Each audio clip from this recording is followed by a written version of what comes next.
ਕਿਵੇਂ ਇਹ ਜਿਹੜਾ ਛੋਟੇ ਪੈਕਟਾਂ ਜਾਂ ਪੁੜੀਆਂ ਵਿੱਚ ਵਿਕਣ ਵਾਲਾ ਨਸ਼ਾ ਜਿਹੜਾ ਆ ਉਹ ਰੁਪਈਆਂ ਦੀਆਂ ਬੋਰੀਆਂ ਭਰਦਾ ਆ ਇਹਨਾਂ ਵੱਡੇ ਸਿਆਸਤਦਾਨਾਂ ਲਈ ਜਾਂ ਇਹਨਾਂ ਵੱਡੇ ਜਿਹੜੇ ਨੇ ਮਾਫੀਆ ਗੈਂਗ ਦੇ ਲੀਡਰਸ ਨੇ ਉਹਨਾਂ ਲਈ। ਅੱਜ ਤੇ ਅਸੀਂ ਇੰਨੇ ਕਰੋੜਾਂ ਦੀਆਂ ਗੱਲਾਂ ਸੁਣਦੇ ਆ, ਲੱਖ ਕਰੋੜ ਆ ਗਿਆ, 5 ਲੱਖ ਕਰੋੜ ਆ ਗਿਆ, ਏਅਰ ਇੰਡੀਆ ਵਿਕ ਗਿਆ, LIC ਵਿਕ ਜਾਣੀ ਆ, 에ਅਰਪੋਰਟ ਵਿਕ ਗਏ, ਦਿੱਲੀ 에ਅਰਪੋਰਟ 1.25 ਲੱਖ ਕਰੋੜ ਦਾ, ਤੇ ਹੁਣ ਕੁਝ ਹਜ਼ਾਰ ਕਰੋੜ ਜਿਹੜੇ ਨੇ ਉਹ ਛੋਟੇ ਜਿਹੇ ਲੱਗਦੇ ਨੇ। ਸ਼ਾਇਦ ਹੀ ਕੋਈ ਪੰਜਾਬ ਦਾ ਪਿੰਡ ਹੋਵੇ ਤੇ ਸ਼ਾਇਦ ਹੀ ਕੋਈ ਤੁਹਾਡੇ ਮੇਰੇ ਵਰਗਾ ਪੰਜਾਬੀ ਹੋਵੇ ਜਿਹਦੇ ਲਾਗੇ, ਜਿਹਦੇ ਨੇੜੇ ਤੇੜੇ, ਜਿਹਦੀ ਹੱਥ ਨਾਲ ਹੱਥ ਫੜਦੇ ਕਿਸੇ ਬੰਦੇ ਦੀ ਮੌਤ ਨਾ ਹੋਈ ਹੋਵੇ ਇਸ ਨਸ਼ੇ ਦੇ। ਸਾਰਿਆਂ ਨੂੰ ਇਸ ਸਮੱਸਿਆ ਦਾ ਪਤਾ, ਸਾਰਿਆਂ ਨੂੰ ਉਹਦੇ ਨਾਲ ਸ਼ਾਮਲ ਲੋਕਾਂ ਦਾ ਪਤਾ, ਤੇ ਅਦਾਲਤਾਂ ਨੂੰ ਵੀ ਇਹ ਲੋਕ ਜਿਹੜੇ ਨੇ ਉਹ ਗੁੰਮਰਾਹ ਕਰੀ ਜਾਂਦੇ ਨੇ, ਤਰੀਕਾਂ ਪਵਾਈ ਜਾਂਦੇ ਨੇ। ਕਦੀ ਵਕੀਲ ਬਦਲ ਗਿਆ ਤੇ ਕਦੀ ਜੱਜ ਸਾਹਿਬ ਦੀ ਛੁੱਟੀ ਹੋ ਗਈ ਤੇ ਕਦੀ ਜੱਜ ਸਾਹਿਬ ਨੇ ਆਪ ਕੇਸ ਛੱਡ ਦਿੱਤਾ। ਸਿਆਸੀ ਲੋਕਾਂ ਨੂੰ ਹਰ ਇੱਕ ਮੁੱਦੇ ਤੇ ਸਿਰਫ ਸਿਆਸਤ ਕਰਨੀ ਆ, ਉਹਦੇ ਵਿੱਚੋਂ ਹੱਲ ਨਹੀਂ ਕੱਢਣਾ। ਪ੍ਰਧਾਨ ਮੰਤਰੀ ਮਨਮੋਹਨ ਸਿੰਘ ਨੇ ਆਪਣੀ ਪ੍ਰਧਾਨ ਨੂੰ ਕਿਹਾ ਕਿ ਜੰਮੂ ਕਸ਼ਮੀਰ ਵਾਲਾ ਮਸਲਾ ਇਸ ਤਰੀਕੇ ਜਾਂ ਇਸ ਤਰੀਕੇ ਹੱਲ ਹੋ ਸਕਦਾ, ਤੇ ਉਹਨਾਂ ਨੇ ਉਹਨਾਂ ਨੂੰ ਬੜੇ ਸਲੀਕੇ ਨਾਲ ਕਿਹਾ ਜੇ ਮਸਲਾ ਹੱਲ ਹੋ ਗਿਆ ਤੇ ਫਿਰ ਅਗਲੀ ਵਾਰ ਮੁੱਦਾ ਕੀ ਰੱਖਾਂਗੇ। ਇੱਥੇ ਫਿਰ ਇੱਕ ਵਾਰ ਇਸ ਗੱਲ ਨੂੰ ਇਸ ਨਜ਼ਰੀਏ ਨਾਲ ਦੇਖਿਆ ਜਾਵੇਗਾ ਕਿ ਇੱਥੇ ਹਾਰ ਜਿਹੜੀ ਆ ਉਹ ਟਰਾਂਸਪੋਰਟ ਮੰਤਰੀ ਦੀ ਨਿੱਜੀ ਨਹੀਂ ਹੈਗੀ। ਅੱਜ ਤੱਕ ਜਦੋਂ ਅਸੀਂ ਪਿਛਲੀਆਂ ਇਲੈਕਸ਼ਨਸ ਨੂੰ ਦੇਖਦੇ ਹਾਂ ਤੇ ਕਾਂਗਰਸ ਨੇ ਇੰਨੀ ਜਲਦੀ ਕਦੀ ਇਹ ਕਮੇਟੀਆਂ ਵਗੈਰਾ ਬਣਾਈਆਂ ਨਹੀਂ, ਇਹ ਚੋਣ ਜ਼ਾਬਤੇ ਦੇ ਨੇੜੇ ਤੇੜੇ ਜਾ ਕੇ ਐਕਟੀਵੇਟ ਹੁੰਦੇ ਨੇ। ਜਦੋਂ ਸੁਨੀਲ ਜਾਖੜ ਦਾ ਮੁੱਖ ਮੰਤਰੀ ਬਣਨਾ ਤੈਅ ਹੁੰਦਾ ਸੀ ਤੇ ਅੰਬਿਕਾ ਸੋਨੀ ਨੇ ਕਹਿਤਾ ਸੀ ਕਿ ਇਸ ਸਟੇਟ ਨੂੰ ਸਿੱਖ ਮੁੱਖ ਮੰਤਰੀ ਚਾਹੀਦਾ, ਉਹਨਾਂ ਨੇ ਆਪਣਾ ਨਾਂ ਵੀ ਇਸ ਲਿਸਟ 'ਚੋਂ ਬਾਹਰ ਕੱਢ ਲਿਆ ਤੇ ਜਾਖੜ ਸਾਹਿਬ ਦਾ ਵੀ ਕਢਾ ਦਿੱਤਾ। ਪਹਿਲਾਂ ਤਾਂ ਇਹਨਾਂ 5 ਚਿਹਰਿਆਂ ਦੀ ਜੇ ਅਸੀਂ ਗੱਲ ਕਰੀਏ, ਸੁਨੀਲ ਜਾਖੜ, ਅੰਬਿਕਾ ਸੋਨੀ, ਪ੍ਰਤਾਪ ਸਿੰਘ ਬਾਜਵਾ, ਚਰਨਜੀਤ ਸਿੰਘ ਚੰਨੀ ਤੇ ਨਵਜੋਤ ਸਿੰਘ ਸਿੱਧੂ, ਇਹਨਾਂ 5 ਦੇ ਮੂੰਹ ਜਿਹੜੇ ਨੇ ਉਹ ਵੱਖਰੇ ਪਾਸੇ ਨੂੰ ਨੇ। ਅਮਰੀਕਾ ਦਾ ਵਿਰੋਧ ਸੀ ਕਿ S-400 ਜਿਹੜੀ ਸੁਰੱਖਿਆ ਪ੍ਰਣਾਲੀ ਆ ਉਹ ਭਾਰਤ ਰੂਸ ਤੋਂ ਨਾ ਖਰੀਦੇ, ਪਰ ਇਹਦੇ ਬਾਵਜੂਦ ਵੀ ਭਾਰਤ ਨੇ ਉਹ ਜਿਹੜੀ ਡੀਲ ਆ ਉਹ ਫਾਈਨਲ ਕੀਤੀ ਆ। ਕਈ ਕਰੋੜ ਲੋਕਾਂ ਨੂੰ ਰਾਸ਼ਨ ਵੰਡਦੀ ਨਜ਼ਰ ਆਈ ਆ ਸਰਕਾਰ। ਜੇਕਰ ਵਿਕਾਸ ਹੋ ਗਿਆ ਹੋਵੇ ਤੇ ਫਿਰ ਲੋਕਾਂ ਨੂੰ ਮੁਫਤ ਦਾ ਰਾਸ਼ਨ ਵੰਡਣ ਦੀ ਲੋੜ ਨਹੀਂ ਪੈਂਦੀ। ਪੰਜਾਬ ਦੀ ਜਿਹੜੀ BJP ਇਕਾਈ ਆ ਉਹ ਵੀ ਹੁਣ ਇਹੋ ਜਿਹੇ ਵਾਅਦਿਆਂ ਦੀ ਉਮੀਦ ਲਾ ਕੇ ਬੈਠੀ ਆ ਕਿ ਪੰਜਾਬ ਦੇ ਸਿਰ ਤੇ ਜਿਹੜਾ 3-4 ਲੱਖ ਕਰੋੜ ਦਾ ਕਰਜ਼ਾ ਆ ਉਹ ਸਾਰਾ ਹੀ ਮੋਦੀ ਸਾਹਿਬ ਦੀ ਇੱਕ ਫੇਰੀ ਨਾਲ ਹੀ ਜਿਹੜਾ ਆ ਉਹ ਮਾਫ ਹੋ ਜਾਣਾ। ਨਾਰੇ ਬਹੁਤ ਸੋਹਣੇ ਲੱਗਦੇ ਨੇ, ਆਮ ਲੋਕਾਂ ਨੂੰ ਆਪਣੇ ਨਾਲ ਜੋੜਦੇ ਨੇ, ਸੌਖੀ ਭਾਸ਼ਾ ਹੁੰਦੀ ਆ, ਲੋਕਾਂ ਦੇ ਮਨ 'ਚ ਵੀ ਉਹ ਵੱਸਦੇ ਨੇ, ਪਰ ਜਿਹੜੀ ਗੱਲ ਹੋਣੀ ਚਾਹੀਦੀ ਆ ਉਹ ਨਹੀਂ ਹੁੰਦੀ।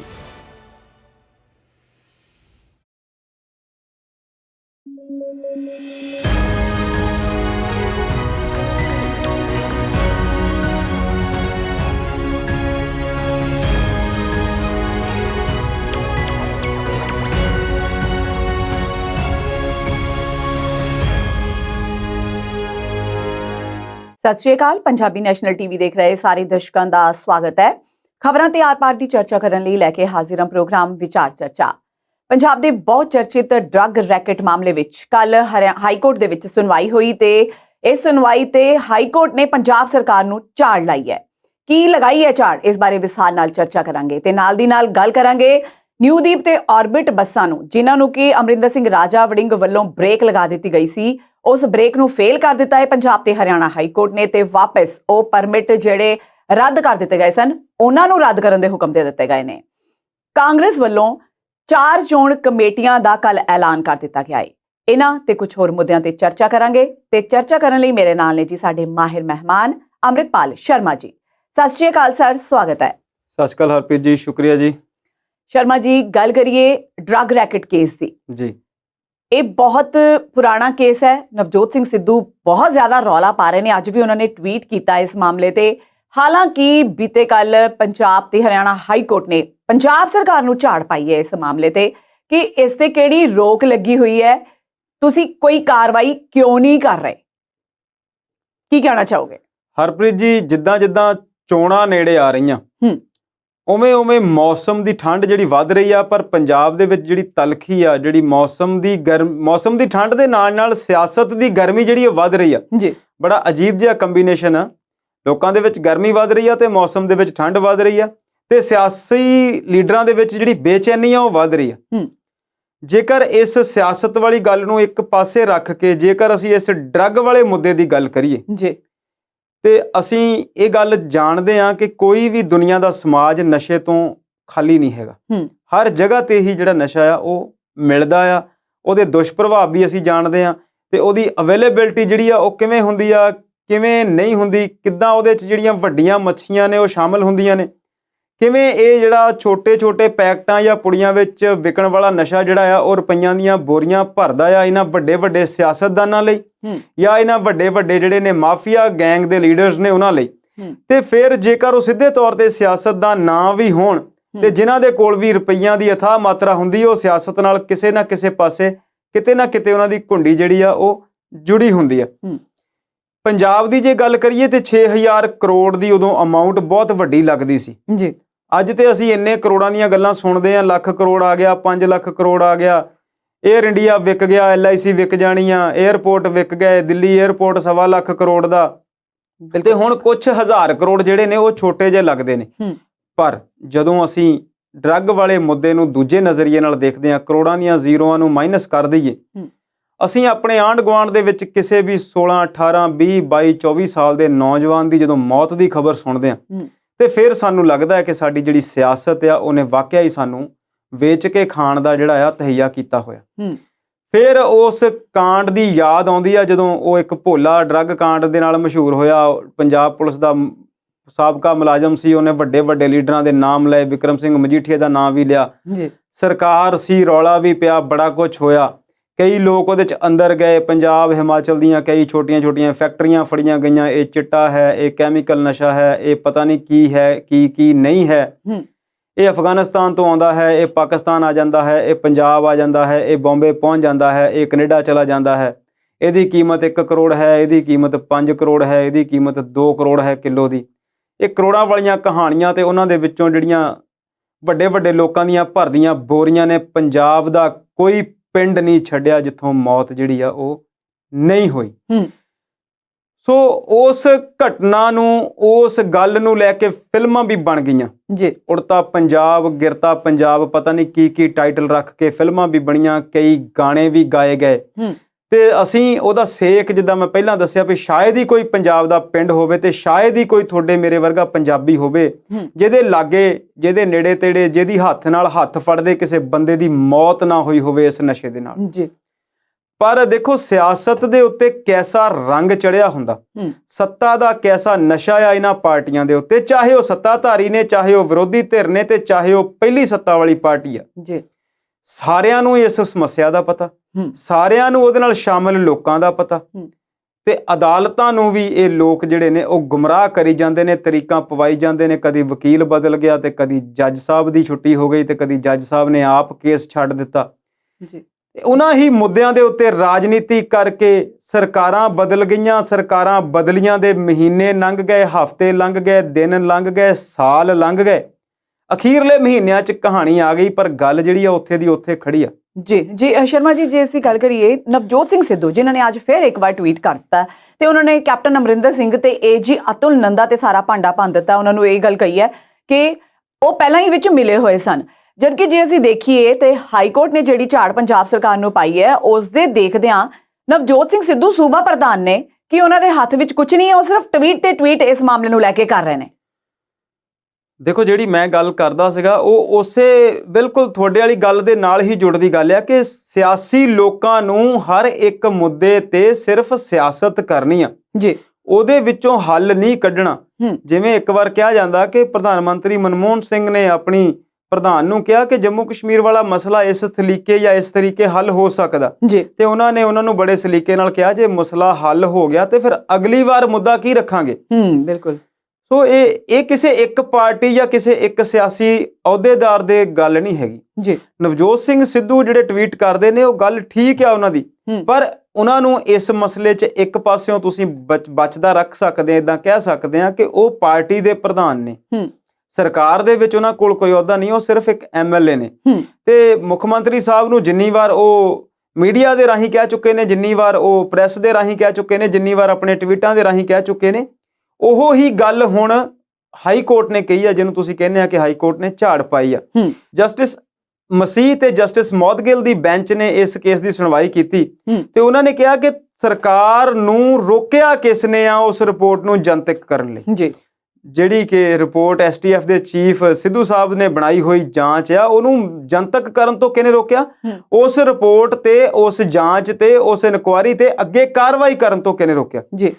ਸੋ ਇਹ ਗੱਲ ਸਿੱਧੂ ਸਾਹਿਬ ਮੇਰਾ ਖਿਆਲ ਆ ਕਿ 20 ਵਾਰ ਕਹਿ ਚੁੱਕੇ ਨੇ ਆਪਣੀਆਂ ਬਿਆਨਾਂ ਦੇ ਵਿੱਚ। ਬਿਲਕੁਲ। ਤੇ ਅਸੀਂ ਲੋਕ, ਸਾਡੀ ਕੌਣ ਸੁਣਦਾ ਕੌਣ ਨਹੀਂ ਸੁਣਦਾ ਇਹ ਗੱਲ ਵੱਖਰੀ ਆ, ਲਗਭਗ ਸਾਰੇ ਹੀ ਮੀਡੀਆ ਅਦਾਰੇ 100 ਵਾਰ ਇਹ ਗੱਲ ਕਹਿ ਚੁੱਕੇ ਨੇ ਕਿ ਜਿਹੜੀ ਰਿਪੋਰਟ ਆ ਉਹਦੇ ਤੇ ਹਾਈ ਕੋਰਟ ਨੇ ਕੋਈ ਰੁਕਾਵਟ ਨਹੀਂ ਲਾਈ। ਬਿਲਕੁਲ। ਕੱਲ ਵੀ ਡੀਐਸ ਪਟਵਾਲੀਆ ਸਾਹਿਬ ਤੇ ਦੁਸ਼ਯੰਤ ਦਵੇ ਜਿਹੜੇ ਹਾਈ ਕੋਰਟ ਦੇ ਵੱਡੇ ਵਕੀਲ ਨੇ ਤੇ ਨਾਲ ਐਡਵੋਕੇਟ ਜਨਰਲ ਨੇ ਪੰਜਾਬ ਦੇ, ਉਹ ਵੀ ਪੇਸ਼ ਹੋਏ। ਉਹਨਾਂ ਨੂੰ ਵੀ ਹਾਈ ਕੋਰਟ ਨੇ ਇਹੀ ਸਵਾਲ ਪੁੱਛਿਆ ਪਰ ਤੁਸੀਂ ਹੁਣ ਤੱਕ ਇਸ ਰਿਪੋਰਟ ਤੇ ਅਗਲੇਰੀ ਕਾਰਵਾਈ ਕਿਉਂ ਨਹੀਂ ਕੀਤੀ ਜੀ।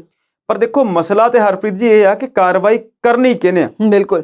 ਮੈਂ ਇਸ ਸਬੰਧ ਦੀ ਇੱਕ ਗੱਲ ਦੱਸਦਾ ਤੁਹਾਨੂੰ, ਬੜੇ ਸਾਲ ਪੁਰਾਣੀ ਗੱਲ ਆ। IRI ਇੱਕ ਗਰੁੱਪ ਬਣਿਆ ਸੀ ਰਿਟਾਇਰਡ IAS IPS ਆਫੀਸਰਸ ਦਾ ਜੀ। ਉਹਨਾਂ ਨੇ ਇੱਕ ਗਰੁੱਪ ਬਣਾਇਆ ਸੀ IRI, ਇੰਡੀਆ ਰੀਜੂਵਨੇਸ਼ਨ ਇਨੀਸ਼ੀਏਟਿਵ, ਭਾਰਤ ਪੁਨਰ ਉਥਾਨ ਮਿਸ਼ਨ। ਉਹਨਾਂ ਦੇ ਇੱਕ ਸਮਾਗਮ 'ਚ ਅਸੀਂ ਗਏ ਤੇ ਉੱਥੇ ਵੱਡੇ ਜਿਹੜੇ ਸਾਬਕਾ ਬਿਊਰੋਕਰੈਟ ਸੀ ਉਹ ਬੋਲ ਰਹੇ ਸੀ ਤੇ ਉਹਨਾਂ ਨੇ ਗੱਲਬਾਤ ਜਦੋਂ ਕੀਤੀ ਕਿ ਉਦੋਂ ਕਾਲੇ ਧਨ ਦਾ ਬੜਾ ਰੌਲਾ ਸੀ ਕਿ ਵਿਦੇਸ਼ਾਂ 'ਚ ਜਿਹੜਾ ਪੈਸਾ ਆ ਉਹ ਇੰਨਾ ਪਿਆ ਤੇ ਉੱਥੇ ਇੱਕ ਟੈਕਸ ਕਮਿਸ਼ਨਰ ਬੈਠੇ ਸੀ ਤੇ ਉਹਨਾਂ ਨੇ ਸਾਫ਼-ਸਾਫ਼ ਇਹ ਗੱਲ ਦੱਸੀ ਕਿ ਫਲਾਣੇ ਨੰਬਰ ਦੀ ਫਾਈਲ ਹੋਮ ਮਿਨਿਸਟਰੀ 'ਚ ਪਈ ਆ ਜਿਹਦੇ 'ਚ ਸਾਰੀ ਲਿਸਟ ਆ। ਕਿਸੇ ਨੂੰ ਸਵਿਟਜ਼ਰਲੈਂਡ ਦੀਆਂ ਬੈਂਕਾਂ ਤੋਂ ਲੈਣ ਦੀ ਲੋੜ ਨਹੀਂ, ਕਿਸੇ ਨੂੰ ਕਿਤੋਂ ਲੱਭਣ ਦੀ ਲੋੜ ਨਹੀਂ, ਸਾਰਾ ਕੁਝ ਹੀ ਉੱਥੇ ਪਿਆ।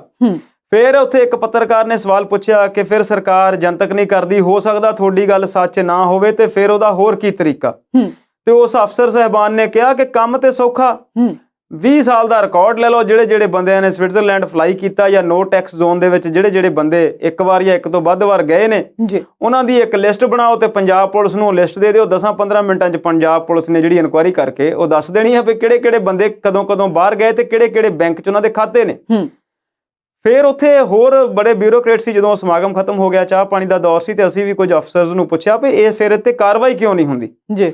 ਉਹ ਕਹਿੰਦੇ ਜੀ ਸਰਕਾਰ ਮਨਮੋਹਨ ਸਿੰਘ ਦੀ ਆ ਤੇ ਕਾਰਵਾਈ ਇਸ ਕਰਕੇ ਨਹੀਂ ਹੁੰਦੀ ਕਿ ਬਹੁਤੇ ਬੰਦੇ ਕਾਂਗਰਸ ਦੇ ਹੀ ਨੇ ਤੇ ਕੁਝ ਬੰਦੇ ਦੂਜੀਆਂ ਪਾਰਟੀਆਂ ਦੇ ਵੀ ਸ਼ਾਮਲ ਨੇ। ਸੋ ਜਿਹੜਾ ਤੁਹਾਡਾ ਮਸਲਾ ਆ ਉਹ ਹਰਪ੍ਰੀਤ ਜੀ ਇਸ ਗੱਲ ਤੇ ਖੜਾ ਆ ਕਿ ਕਾਰਵਾਈ ਜਿਹੜੀ ਆ ਉਹ ਕਰਨੀ ਨਹੀਂ ਇਹ ਚਾਹੁੰਦੇ, ਇਹ ਸਿਰਫ ਮੁੱਦਿਆਂ ਤੋਂ ਲਾਹਾ ਲੈਣਾ ਚਾਹੁੰਦੇ ਨੇ। ਚਾਹੇ ਉਹਦੇ 'ਚ ਸ਼੍ਰੋਮਣੀ ਅਕਾਲੀ ਦਲ ਹੋਵੇ, ਚਾਹੇ ਆਮ ਆਦਮੀ ਪਾਰਟੀ ਹੋਵੇ, ਉਹਨਾਂ ਦਾ ਹਾਲੇ ਨਾਮ ਤੁਸੀਂ ਕਹੋਗੇ ਕਿ ਨਾ ਲਈਏ, ਉਹਨਾਂ ਨੇ ਕਦੇ ਸੱਤਾ ਨਹੀਂ ਭੋਗੀ, ਪਰ ਬੰਦੇ ਇੱਧਰੋਂ ਉੱਧਰੋਂ ਉਹਨਾਂ 'ਚ ਵੀ ਗਏ ਹੋਏ ਨੇ ਤੇ ਹੋ ਸਕਦਾ ਉਹਨਾਂ ਦਾ ਵੀ ਕਿਤੇ ਨਾਮ ਹੋਵੇ। ਤੇ ਚਾਹੇ ਉਹ ਕਾਂਗਰਸ ਵਾਲੇ ਹੋਣ ਤੇ ਚਾਹੇ ਉਹ BJP ਵਾਲੇ ਹੋਣ, ਰੁਪਈਏ ਸਾਰਿਆਂ ਕੋਲ ਨੇ, ਕਮਾਏ ਵੀ ਸਾਰਿਆਂ ਨੇ ਤੇ ਇਹਨਾਂ ਨੂੰ ਉਹਨਾਂ ਮਰੇ ਹੋਏ ਲੋਕਾਂ ਨਾਲ ਕੋਈ ਦਰਦ ਨਹੀਂ ਹੈ। ਪਰ ਹਾਈ ਕੋਰਟ ਇੰਜ ਲੱਗਦਾ ਆ ਕਿ ਹੁਣ ਇਸ ਮਸਲੇ ਨੂੰ ਲੈ ਕੇ ਥੋੜੀ ਜਿਹੀ ਸਤਰਕ ਨਜ਼ਰ ਆ ਰਹੀ ਆ ਤੇ ਅਗਲੀ ਤਰੀਕ ਜਿਹੜੀ ਆ ਉਹ ਇੱਕ ਦਿਨ ਬਾਅਦ ਯਾਨੀ ਕਿ 9 ਤਰੀਕ ਦੀ ਰੱਖੀ ਆ ਤੇ ਆਸ ਕਰਦੇ ਆ ਜਦੋਂ ਵੀ ਤਰੀਕ ਹੁੰਦੀ ਆ ਉਸ ਦਿਨ ਹੀ ਇਸ ਗੱਲ ਦੀ ਚਰਚਾ ਹੋ ਜਾਂਦੀ ਆ ਕਿ ਨਵਜੋਤ ਸਿੰਘ ਸਿੱਧੂ ਦੇ ਟਵੀਟ ਆ ਜਾਂਦੇ ਆ ਕਿ ਉਹ ਪਰਚੇ ਜਿਹੜੇ ਆ ਉਹ ਖੁੱਲ ਜਾਣੇ ਨੇ 9 ਤਰੀਕ ਨੂੰ ਸ਼ਾਇਦ ਉਹਦੇ 'ਚ ਕੁਝ ਘਟਨਾਕ੍ਰਮ ਹੋਵੇ। ਇੱਕ ਗੱਲ ਕੱਲ ਦੀ ਸੁਣਵਾਈ ਦੇ ਵਿੱਚ ਹੋਰ ਅਹਿਮ ਹੋਈ ਕਿ ਵਿਕਰਮਜੀਤ ਸਿੰਘ ਮਜੀਠੀਆ ਨੇ ਜਿਹੜੀ ਪਟੀਸ਼ਨ ਪਾਈ ਹੋਈ ਸੀ ਉਹਨੂੰ ਹਾਈ ਕੋਰਟ ਨੇ ਨਕਾਰ ਦਿੱਤਾ। ਉਹਨਾਂ ਨੇ ਕਿਹਾ ਕਿ ਇਹ ਜਿਹੜੀ ਸੁਣਵਾਈ ਆ ਉਹ ਕਿਸੇ ਵਿਅਕਤੀ ਵਿਸ਼ੇਸ਼ ਲਈ ਨਹੀਂ ਹੈਗੀ। ਜੇ ਤੁਹਾਨੂੰ ਡਰ ਲੱਗਦਾ ਆ ਕਿ ਤੁਹਾਡਾ ਨਾਮ ਇਹਦੇ ਵਿੱਚ ਆ ਤੇ ਕੋਈ ਗੱਲ ਨਹੀਂ, ਵੇਟ ਕਰੋ, ਉਹਦੇ ਰਿਜ਼ਲਟ ਜਿਹੜੇ ਆ ਸਾਹਮਣੇ ਆਉਣ ਦਿਓ। ਉਹਨਾਂ ਨੇ ਮੇਰਾ ਖਿਆਲ ਆ ਕਿ ਜਿਹੜੀ ਉਹਨਾਂ ਦੀ ਇੱਕ ਪਟੀਸ਼ਨ ਪਾਈ ਹੋਈ ਸੀ ਉਹਨਾਂ ਦੇ ਵਕੀਲਾਂ ਦੀ ਦਲੀਲ ਜਿਹੜੀ ਆ ਉਹ ਹਾਈ ਕੋਰਟ ਦੀਆਂ ਦਲੀਲਾਂ ਨੂੰ ਕਾਟ ਨਹੀਂ ਕਰ ਸਕੀ ਤੇ ਹੁਣ ਜਿਹੜੀ ਇਸ ਸਾਰੀ ਘਟਨਾ ਦੀ ਉਡੀਕ ਜਿਹੜੀ ਆ ਉਹ 9 ਤਰੀਕ ਤੱਕ ਚਲੀ ਗਈ। ਜੀ ਸ਼ਰਮਾ ਜੀ, ਤੁਸੀਂ ਗੱਲ ਕੀਤੀ ਕਾਰਵਾਈ ਦੀ। ਸੋ ਕਾਰਵਾਈ ਤਾਂ ਅਮਰਿੰਦਰ ਸਿੰਘ ਰਾਜਾ ਵੜਿੰਗ ਨੇ ਵੀ ਕੀਤੀ ਬੱਸਾਂ ਤੇ, ਪਰ ਉਹਦਾ ਕੀ ਰਿਜ਼ਲਟ ਆਇਆ ਇਹ ਜਾਣਾਂਗੇ ਬ੍ਰੇਕ ਤੋਂ ਬਾਅਦ।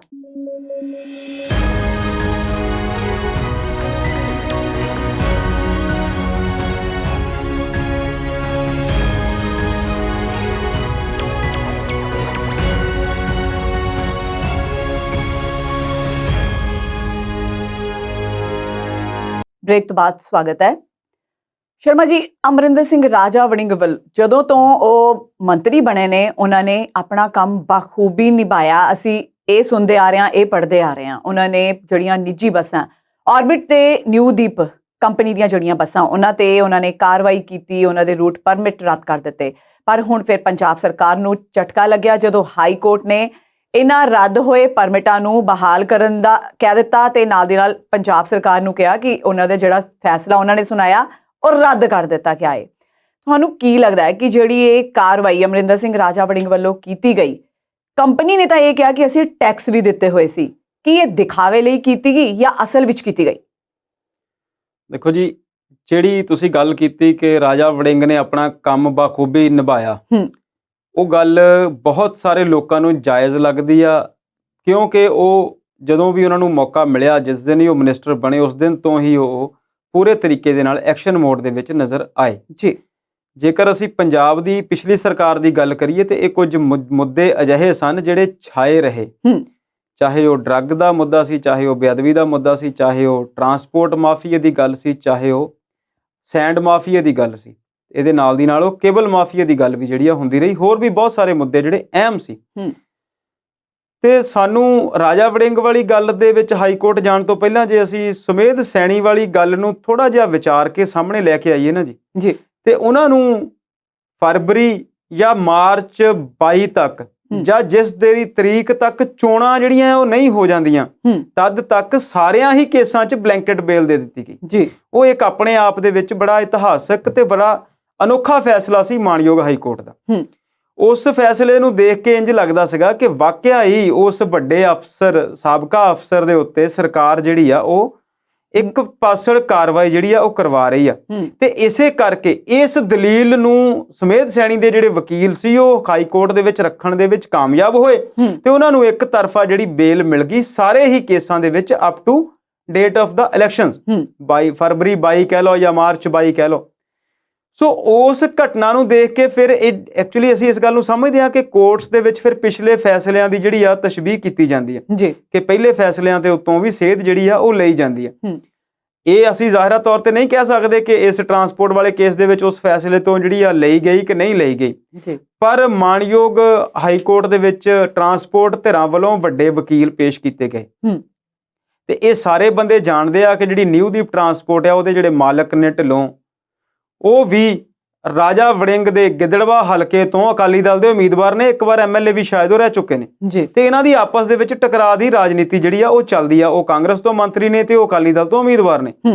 ਤੇ ਇਸੇ ਤਰੀਕੇ ਦੇ ਨਾਲ ਮੁਕਤਸਰ ਦੇ ਵਿੱਚ ਹੀ ਜਿਹੜੀ ਆਰਬਿਟ ਟਰਾਂਸਪੋਰਟ ਕੰਪਨੀ ਆ ਬਾਦਲ ਸਾਹਿਬ ਦੀ ਫੈਮਿਲੀ ਦੀ ਆ ਜਾਂ ਜਿਹਦੀ ਵੀ ਹੈਗੀ, ਜਿਹਦੇ ਬਾਰੇ ਇੱਕ ਵਾਰ ਬੀਬੀ ਹਰਸਿਮਰਤ ਕੌਰ ਬਾਦਲ ਨੇ ਲੋਕ ਸਭਾ 'ਚ ਹੀ ਕਹਿਤਾ ਸੀ ਕਿ ਮੈਨੂੰ ਤੇ ਪਤਾ ਹੀ ਨਹੀਂ ਹੈ ਕਿ ਟਰਾਂਸਪੋਰਟ ਕੰਪਨੀ ਕਿਹਦੀ ਆ, ਜਦੋਂ ਉਸ ਬੱਸ ਦੇ ਵਿੱਚੋਂ ਇੱਕ ਵਾਰੀ ਕੰਡਕਟਰ ਨੇ ਧੱਕੇ ਮਾਰ ਕੇ ਇੱਕ ਔਰਤ ਤੇ ਬੱਚੀ ਨੂੰ ਲਾਹਤਾ ਸੀ ਤੇ ਉਹਨਾਂ ਦੇ ਵਿੱਚੋਂ ਕਿਸੇ ਦੀ ਇੱਕ ਦੀ ਸ਼ਾਇਦ ਮੌਤ ਵੀ ਹੋ ਗਈ ਸੀ। ਸੋ ਇਹ ਜਿਹੜੇ ਵੱਡੇ ਵੱਡੇ ਘਰਾਣਿਆਂ ਦੇ ਜਿਹੜੇ ਉਦਯੋਗਿਕ ਘਰਾਣੇ ਬਣੇ ਹੋਏ ਨੇ, ਵੱਡੇ ਸਿਆਸਤੀ ਘਰਾਂ ਦੇ ਜਿਹੜੇ ਉਦਯੋਗਿਕ ਅਦਾਰੇ ਬਣੇ ਹੋਏ ਨੇ, ਇਹਨਾਂ ਦੇ ਵਿੱਚ ਬੇਨਿਯਮੀਆਂ ਤਾਂ ਜ਼ਾਹਿਰ ਤੌਰ ਤੇ ਹਨ ਜੀ। ਇਹ ਗੱਲ ਤੇ ਸਾਰਿਆਂ ਨੂੰ ਜਾਣਕਾਰੀ ਹੈ ਕਿਉਂਕਿ ਅਸੀਂ ਜਾਣਦੇ ਹਾਂ ਇੱਕ ਟਾਈਮ ਦੇ ਉੱਤੇ 20% ਤੱਕ ਜਿਹੜੇ ਵੱਡੇ ਪਰਮਿਟ ਸੀ, ਲੰਬੇ ਲੌਂਗ ਰੂਟ ਦੇ ਪਰਮਿਟ ਸੀ, ਉਹ ਰੋਡਵੇਜ਼ ਤੋਂ ਬਾਹਰ ਦੂਜੀਆਂ ਪ੍ਰਾਈਵੇਟ ਕੰਪਨੀਆਂ ਨੂੰ ਦਿੱਤੇ ਜਾਂਦੇ ਸੀ ਜੀ। ਪਰ ਜਿੱਦਾਂ ਹੀ ਸ਼੍ਰੋਮਣੀ ਅਕਾਲੀ ਦਲ ਦੀ ਸਰਕਾਰ ਬਣਦੀ ਆ 2 ਵਾਰ ਲਗਾਤਾਰ, ਤੇ ਉਹਦੇ ਵਿੱਚ ਸਾਰੀਆਂ ਚੀਜ਼ਾਂ ਜਿਹੜੀਆਂ ਨੇ, ਕਾਨੂੰਨ ਜਿਹੜੇ ਨੇ ਉਹ ਛਿੱਕੇ ਟੰਗ ਦਿੱਤੇ ਜਾਂਦੇ ਨੇ ਤੇ ਬਹੁਤ ਸਾਰੇ ਪ੍ਰਾਈਵੇਟ ਟਰਾਂਸਪੋਰਟਰ ਜਿਹੜੇ ਉੱਭਰ ਕੇ ਸਾਹਮਣੇ ਆਉਂਦੇ ਨੇ। ਸੋ ਉਹਨਾਂ ਨੇ ਕਾਨੂੰਨਾਂ ਨੂੰ ਦਾ ਪੇਚ ਖੇਡੇ, ਉਹਨਾਂ ਦੇ ਵਿੱਚ ਤੋੜ ਮਰੋੜ ਜਿੰਨੀ ਕੋ ਕਰ ਸਕਦੇ ਸੀ ਸਮੇਂ ਦੇ ਵਿੱਚ, ਰੂਟਸ ਦੇ ਨਾਲ ਵੀ ਕੀਤੀ, ਟਾਈਮਸ ਦੇ ਨਾਲ ਵੀ ਕੀਤੀ, ਹੋਰ ਜਿੰਨਾ ਕੁਝ ਉਹ ਕਰ ਸਕਦੇ ਸੀ ਉਹ ਕੀਤਾ। ਇਸ ਸਬੰਧ ਦੇ ਵਿੱਚ ਬਹੁਤ ਸਾਰੀਆਂ ਫਾਈਲਾਂ ਜਿਹੜੀਆਂ ਆ ਉਹ ਟਰਾਂਸਪੋਰਟ ਮੰਤਰੀ ਦੇ ਦਫ਼ਤਰ ਦੇ ਵਿੱਚ ਪਈਆਂ ਨੇ। ਫਿਰ ਜਦੋਂ ਅਸੀਂ ਇਹ ਸਾਰੀਆਂ ਗੱਲਾਂ ਜਾਣਦੇ ਹਾਂ ਕਿ ਸਾਰੀਆਂ ਬੇਨਿਯਮੀਆਂ ਜਿਹੜੀਆਂ ਉਹ ਚੱਲਦੀਆਂ ਰਹੀਆਂ ਤੇ ਹੋਈਆਂ, ਤੇ ਉਸ ਤੋਂ ਬਾਅਦ ਵੀ ਹਾਈ ਕੋਰਟ ਨੇ ਫਿਰ ਇਹ ਫੈਸਲਾ ਜਿਹੜਾ ਆ ਉਹ ਇਦਾਂ ਜਾਪਦਾ ਆ ਪਹਿਲੀ ਨਜ਼ਰ ਤੋਂ ਕਿ ਉਹ ਲੋਕ ਪੱਖੀ ਦਿੱਤਾ। ਪਰ ਹਰਪ੍ਰੀਤ ਜੀ, ਅਸੀਂ ਹਾਈ ਕੋਰਟ ਦੇ ਫੈਸਲੇ ਤੇ ਕਿਸੇ ਵੀ ਤਰੀਕੇ ਦੀ ਟਿੱਪਣੀ ਨਹੀਂ ਕਰ ਸਕਦੇ ਜੀ। ਪਰ ਅਸੀਂ ਇੱਕ ਗੱਲ ਇਹ ਜਾਣਦੇ ਹਾਂ ਕਿ ਹਰ ਅਦਾਲਤ ਦੇ ਬਾਹਰ ਇੱਕ ਮੂਰਤੀ ਆ ਜਿਹਦੀਆਂ ਅੱਖਾਂ ਦੇ ਉੱਤੇ ਪੱਟੀ ਬੰਨੀ ਹੋਈ ਆ। ਉਹ ਇਹ ਦੱਸਦੀ ਆ ਕਿ ਕਾਨੂੰਨ ਜਿਹੜਾ ਆ ਉਹਨੇ ਫੈਸਲਾ ਸਿਰਫ ਔਰ ਸਿਰਫ ਅਦਾਲਤ 'ਚ ਰੱਖੇ ਗਏ ਤੱਥਾਂ ਦੇ ਆਧਾਰ ਤੇ ਕਰਨਾ ਜੀ। ਸੋ ਅਦਾਲਤ ਦੇ ਵਿੱਚ ਕੱਲ ਦੇ ਮੌਕੇ ਜਾਂ ਇਸ ਕੇਸ ਦੇ ਸੰਬੰਧ ਵਿੱਚ ਜਿਹੜੇ ਤੱਥ ਰੱਖੇ ਗਏ, ਉਹਨਾਂ ਤੱਥਾਂ ਤੋਂ ਵਿਰੋਧੀ ਧਿਰ ਜਾਂ ਸਰਕਾਰ ਦੇ ਵਿਰੋਧੀ ਧਿਰ ਜਾਂ ਟਰਾਂਸਪੋਰਟਰ ਮਾਫੀਆ ਜਾਂ ਟਰਾਂਸਪੋਰਟਰ ਧਿਰਾਂ ਇਹ ਗੱਲ ਦੱਸਣ ਦੇ ਵਿੱਚ ਕਾਮਯਾਬ ਹੋਈਆਂ ਕਿ ਸਾਨੂੰ ਪਰਮਿਟ ਸਰਕਾਰ ਵੱਲੋਂ ਦਿੱਤੇ ਗਏ ਸੀ, ਟੈਕਸ ਦੇ ਬਿਨਾਂ ਤੇ ਸਾਡੇ ਪਰਮਿਟ ਰੋਕੇ ਗਏ, ਟੈਕਸ ਅਸੀਂ ਪੇ ਕਰ ਦਿੱਤੇ ਨੇ, ਹੁਣ ਸਾਡੇ ਦੇ ਉੱਤੇ ਬਦਲਾ ਲਊ ਕਾਰਵਾਈ ਦੇ ਨਾਲ ਸਾਡੀਆਂ ਬੱਸਾਂ ਰੋਕੀਆਂ ਜਾ ਰਹੀਆਂ। ਤੇ ਉਹ ਜਿਹੜੀ ਗੱਲ ਸੀ ਉਹ ਹਾਈ ਕੋਰਟ ਨੂੰ, ਉਹ ਜਿਹੜੀ ਦਲੀਲ ਸੀ ਉਹ ਸਮਝ ਆਈ ਜੀ। ਇੱਥੇ ਫਿਰ ਇੱਕ ਵਾਰ ਇਸ ਗੱਲ ਨੂੰ ਇਸ ਨਜ਼ਰੀਏ ਨਾਲ ਦੇਖਿਆ ਜਾਵੇਗਾ ਕਿ ਇੱਥੇ ਹਾਰ ਜਿਹੜੀ ਆ ਉਹ ਟਰਾਂਸਪੋਰਟ ਮੰਤਰੀ ਦੀ ਨਿੱਜੀ ਨਹੀਂ ਹੈਗੀ, ਪਰ ਉਹਦੇ ਵਿੱਚ ਫਿਰ ਇੱਕ ਵਾਰ ਜਿਹੜਾ ਇਹਨਾਂ ਦਾ ਕਾਨੂੰਨ ਮੰਤਰਾਲਿਆ ਆ, ਜਿਹੜੇ ਐਡਵੋਕੇਟ ਜਨਰਲ ਨੇ ਜਾਂ ਜਿਹੜੀ ਵਕੀਲਾਂ ਦੀ ਫੌਜ ਆ, ਉਹ ਆਪਣਾ ਤੱਥ, ਆਪਣੇ ਪੱਖ ਜਿਹੜੇ ਆ ਉਹ ਦੱਸਣ ਦੇ ਵਿੱਚ ਕਾਮਯਾਬ ਰਹੀ ਜਾਂ ਤੁਸੀਂ ਕਹਿ ਲਓ ਕਾਮਯਾਬ ਨਹੀਂ ਹੋਈ ਜੀ। ਪਰ ਓਪਰੀ ਨਜ਼ਰ ਤੋਂ ਇਹ ਜਿਹੜੀ ਕਾਰਵਾਈ ਆ ਉਹ ਬਦਲੇ ਵਾਲੀ ਵੀ ਲੱਗਦੀ ਆ, ਕਿਉਂਕਿ ਟਰਾਂਸਪੋਰਟ ਮੰਤਰੀ ਦਾ ਤੇ ਉਸ ਬੱਸ ਦੇ ਮਾਲਕ ਦਾ ਇੱਕੋ ਹੀ ਹਲਕੇ ਤੋਂ 2 ਵੱਖ-ਵੱਖ ਪਾਰਟੀਆਂ ਤੋਂ ਚੋਣ ਲੜਨ ਵਾਲੇ ਉਮੀਦਵਾਰ ਦਾ ਹੋਣਾ ਵੀ ਹੈ। ਸੋ ਇੱਥੇ ਕੱਲ ਜਿਹੜੀ ਜਸਟਿਸ ਪੰਕਜ ਜੈਨ ਤੇ ਅਜੇ ਤਿਵਾੜੀ ਦੀ ਬੈਂਚ ਨੇ ਇਹ ਫੈਸਲਾ ਦਿੱਤਾ ਕਿ ਉਹ ਜਿਹੜੀਆਂ ਬੱਸਾਂ ਦੇ ਪਰਮਿਟ ਰੱਦ ਕੀਤੇ ਨੇ ਉਹਨਾਂ ਨੂੰ ਜਾਰੀ ਕੀਤਾ ਜਾਵੇ ਤੇ ਇਹਨਾਂ ਬੱਸਾਂ ਨੂੰ ਚੱਲਣ ਦਿੱਤਾ ਜਾਵੇ। ਨਾਲ ਦੀ ਨਾਲ ਉਹਨਾਂ ਨੇ ਇੱਕ ਲਾਈਨ ਹੋਰ ਵੀ ਕਹੀ ਆ ਕਿ ਜੇਕਰ ਟਰਾਂਸਪੋਰਟ ਧਿਰਾਂ ਕਿਸੇ ਕਾਨੂੰਨ ਦੀ ਉਲੰਘਣਾ ਕਰਦੀਆਂ ਤੇ ਸਰਕਾਰ ਇਹਨਾਂ ਦੇ ਉੱਤੇ ਕਾਰਵਾਈ ਜਿਹੜੀ ਆ ਉਹ ਕਰ ਸਕਦੀ ਆ ਜੀ। ਪਰ ਅਸੀਂ ਸਾਰੇ ਜਾਣਦੇ ਆ ਕਿ ਸਮਾਂ ਜਿਹੜਾ ਆ ਉਹ ਨਹੀਂ ਹੈਗਾ। ਜੇ ਤੇ ਕੋਈ ਸੈਸ਼ਨ ਮੋਰਲੇ ਸਮੇਂ ਦੇ ਵਿੱਚ ਰੱਖਿਆ ਹੋਵੇ ਤੇ ਉਹਦੇ ਵਿੱਚ ਫਿਰ ਉਹ ਜਿਹੜੇ ਕਾਨੂੰਨ ਨੇ ਉਹਨਾਂ ਦੇ ਵਿੱਚ ਸੋਧ ਕੀਤੀ ਜਾਵੇ। ਉਹ ਜਿਹੜੀ ਪਰਮਿਟ ਲੰਬੇ ਰੂਟ ਦੇ ਜਾਂ ਉਹਨਾਂ ਨੇ ਜਿੰਨੀਆਂ ਪਿਛਲੇ 5-7-10 ਸਾਲਾਂ ਦੇ ਵਿੱਚ 12 ਸਾਲਾਂ ਦੇ ਵਿੱਚ 2007 ਤੋਂ ਲੈ ਕੇ ਹੁਣ ਤੱਕ ਜੋ ਉਹਨਾਂ ਨੇ ਰੋਲ ਘਚੋਲੇ ਕੀਤੇ ਨੇ, ਜਾਂ ਤਾਂ ਉਹਨਾਂ ਸਾਰਿਆਂ ਨੂੰ ਰੱਦ ਕਰਕੇ ਨਵੇਂ ਕਾਨੂੰਨ ਬਣਾਏ ਜਾਣ, ਫੇਰ ਤੇ ਉਹਦੇ ਤੇ ਕਾਰਵਾਈ ਜਿਹੜੀ ਆ ਹੋ ਸਕਦੀ ਆ। ਬਿਲਕੁਲ। ਪਰ ਉਹ ਜਿਹੜਾ ਸਮਾਂ ਆ ਉਹਦੇ ਲਈ ਹਾਲੇ ਸਰਕਾਰ ਕੋਲ ਟਾਈਮ ਨਹੀਂ, ਕਿਉਂਕਿ ਚੰਨੀ ਸਾਹਿਬ ਬਿਜ਼ੀ ਨੇ ਵੱਡੇ ਵੱਡੇ ਅਖਬਾਰਾਂ 'ਚ ਇਸ਼ਤਿਹਾਰ ਲਾਉਣ ਲਈ। ਬਿਲਕੁਲ। ਤੇ ਸਿੱਧੂ ਸਾਹਿਬ ਵੀ ਹੁਣ ਇਲੈਕਸ਼ਨ ਮੋਡ 'ਚ ਆ ਗਏ ਨੇ ਤੇ ਸਾਰੀਆਂ ਜਿਹੜੀਆਂ ਚੀਜ਼ਾਂ ਆ ਉਹਨਾਂ ਲਈ ਸਮਾਂ ਜਿਹੜਾ ਆ ਉਹ ਮਕਬੂਲ ਨਹੀਂ ਹੈਗਾ। ਪਰ ਇਹਦੇ ਵਿੱਚ ਇਸ ਕਾਰਵਾਈ ਨੂੰ ਤੁਸੀਂ ਇਦਾਂ ਸਮਝ ਕੇ ਰੱਖ ਸਕਦੇ ਆ ਜਿੱਦਾਂ ਆਪਾਂ ਦੱਸਿਆ, ਸਾਡੀ ਸਮਝ ਦੇ ਮੁਤਾਬਕ ਉਹਦੇ 'ਚ ਗਲਤੀ ਜਿਹੜੀ ਆ ਉਹ ਹਾਲੇ ਵੀ ਸਰਕਾਰ ਵਾਲੇ ਪੱਖ ਤੋਂ ਹੀ ਹੈ, ਪਰ ਕਾਰਵਾਈ ਜਿਹੜੀ ਆ ਉਹ ਸਹੀ ਤਰੀਕੇ ਦੇ ਨਾਲ ਪੇਸ਼ ਨਹੀਂ ਕੀਤੀ ਜਾ ਸਕਦੀ। ਜਿਵੇਂ ਕਿ ਸ਼ਰਮਾ ਜੀ ਤੁਸੀਂ ਕਿਹਾ ਕਿ ਇਸ ਵੇਲੇ ਸਾਰੇ ਇਲੈਕਸ਼ਨ ਮੋਡ ਵਿੱਚ ਆ ਗਏ ਨੇ, ਕਾਂਗਰਸ ਵੀ ਇਸ ਵੇਲੇ ਪੂਰੀ ਤਰ੍ਹਾਂ ਇਲੈਕਸ਼ਨ ਮੋਡ ਦੇ ਵਿੱਚ ਹੈ ਤੇ ਕੱਲ ਕਾਂਗਰਸ ਵੱਲੋਂ ਆਪਣੀਆਂ 4 ਕਮੇਟੀਆਂ ਦਾ ਐਲਾਨ ਕਰ ਦਿੱਤਾ ਗਿਆ। ਕੀ ਕਹਿਣਾ ਚਾਹੋਗੇ?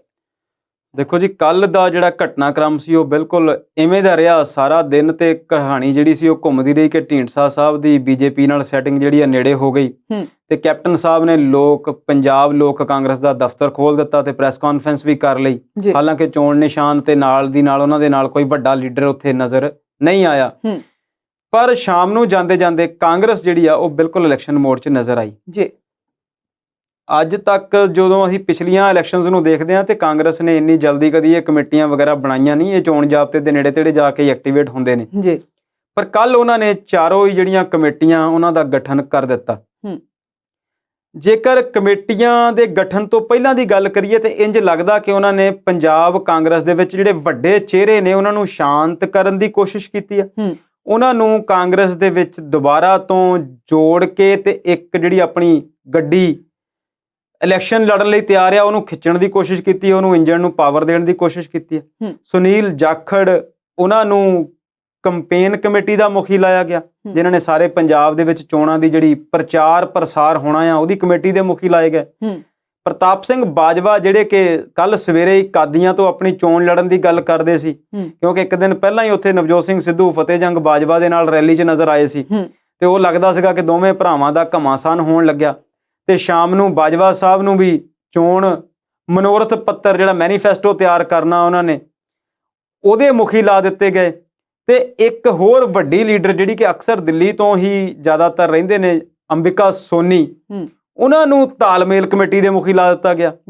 ਤੇ ਨਾਲ ਦੀ ਨਾਲ ਇੱਕ ਸਕਰੀਨਿੰਗ ਕਮੇਟੀ ਬਣਾਈ ਗਈ ਜਿਹਨੇ ਕਿ ਚੋਣ ਵਾਲੇ ਜਿਹੜੇ ਲੀਡਰ ਨੇ ਜਿਨ੍ਹਾਂ ਨੇ ਚੋਣਾਂ ਲੜਨੀਆਂ, ਜਿਹੜੇ MLA ਸੰਭਾਵੀ ਤੌਰ ਤੇ ਕਾਂਗਰਸ ਦੇ ਬਣਨੇ ਨੇ, ਉਹਨਾਂ ਦੇ ਜਿਹੜੇ ਇੱਥੋਂ ਜਾਣੇ ਨੇ ਬਾਇਓਡਾਟੇ, ਜਿਹੜੀਆਂ ਉਹਨਾਂ ਦੀਆਂ ਫਾਈਲਾਂ ਜਾਣੀਆਂ ਨੇ, ਉਹਨਾਂ ਦੀ ਸਕਰੀਨਿੰਗ ਕਰਨੀ ਆ। ਉਹਦੇ ਲਈ ਕਮੇਟੀ ਜਿਹੜੀ ਬਣਾਈ ਗਈ ਉਹਦੇ 'ਚ ਅਜੇ ਮਾਕਨ ਜਿਹੜੇ ਦਿੱਲੀ ਤੋਂ ਕਾਂਗਰਸ ਦਾ ਚਿਹਰਾ ਨੇ, ਮਨਮੋਹਨ ਸਿੰਘ ਸਰਕਾਰ 'ਚ ਮੰਤਰੀ ਵੀ ਰਹੇ ਨੇ, ਉਹਨਾਂ ਨੂੰ ਚੇਅਰਮੈਨ ਲਾਇਆ ਗਿਆ।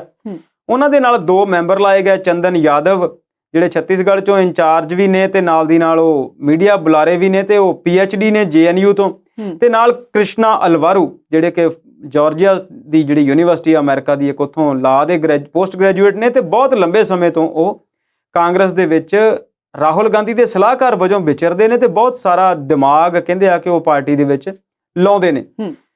ਸੋ ਇਹ ਜਿਹੜੀ ਸਕਰੀਨਿੰਗ ਕਮੇਟੀ ਆ ਉਹ ਤੇ ਹੋ ਜਾਂਦੀ ਆ ਜੀ ਇਦਾਂ, ਫਿਰ ਰਾਹੁਲ ਗਾਂਧੀ ਦੀ ਪਾਰਟੀ ਹੋ ਗਈ।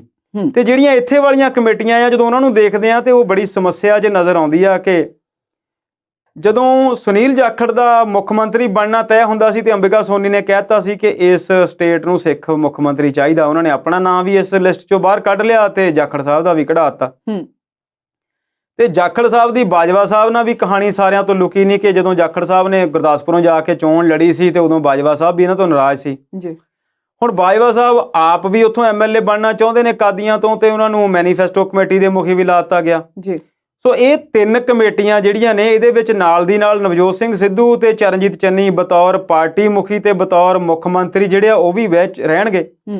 ਪਹਿਲਾਂ ਤਾਂ ਇਹਨਾਂ 5 ਚਿਹਰਿਆਂ ਦੀ ਜੇ ਅਸੀਂ ਗੱਲ ਕਰੀਏ, ਸੁਨੀਲ ਜਾਖੜ, ਅੰਬਿਕਾ ਸੋਨੀ, ਪ੍ਰਤਾਪ ਸਿੰਘ ਬਾਜਵਾ, ਚਰਨਜੀਤ ਸਿੰਘ ਚੰਨੀ ਤੇ ਨਵਜੋਤ ਸਿੰਘ ਸਿੱਧੂ, ਇਹਨਾਂ 5 ਦੇ ਮੂੰਹ ਜਿਹੜੇ ਨੇ ਉਹ ਵੱਖਰੇ ਪਾਸੇ ਨੂੰ ਨੇ।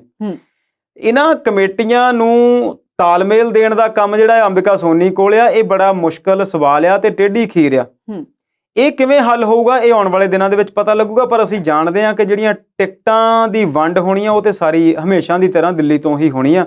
ਬਹੁਤ ਕੁਝ ਉਹਦੇ ਵਿੱਚ ਹੋਣ ਵਾਲਾ ਆ, ਪਰ ਫੇਰ ਵੀ ਕਾਂਗਰਸ ਨੇ ਜਿਹੜੀ ਜਿੰਨੀ ਕੁ ਫੁਰਤੀ ਦਿਖਾਈ ਹੈ ਨਾ ਕਮੇਟੀਆਂ ਨੂੰ ਬਣਾਉਣ ਲਈ, ਤੇ ਜਿੱਦਾਂ ਅਸੀਂ ਜਾਣਦੇ ਹਾਂ ਕਿ 1-2 ਟੀਮਾਂ ਪੰਜਾਬ ਦੇ ਵਿੱਚ ਸਰਵੇ ਜਿਹੜੀਆਂ ਕਰਦੀਆਂ ਪਈਆਂ, ਉਹਦੀ ਨਾਲ ਦੀ ਨਾਲ ਕੱਲ 22 ਕੁੱਲ ਬੰਦੇ ਜਿਹੜੇ ਨੇ ਪੰਜਾਬ ਦੇ ਵੱਖ-ਵੱਖ ਡਿਸਟ੍ਰਿਕਟ ਦੇ ਵਿੱਚ ਜ਼ਿਲ੍ਹਿਆਂ ਦੇ ਵਿੱਚ ਚੋਣ ਅਬਜ਼ਰਵਰ ਵੀ ਲਾਤੇ ਗਏ ਨੇ।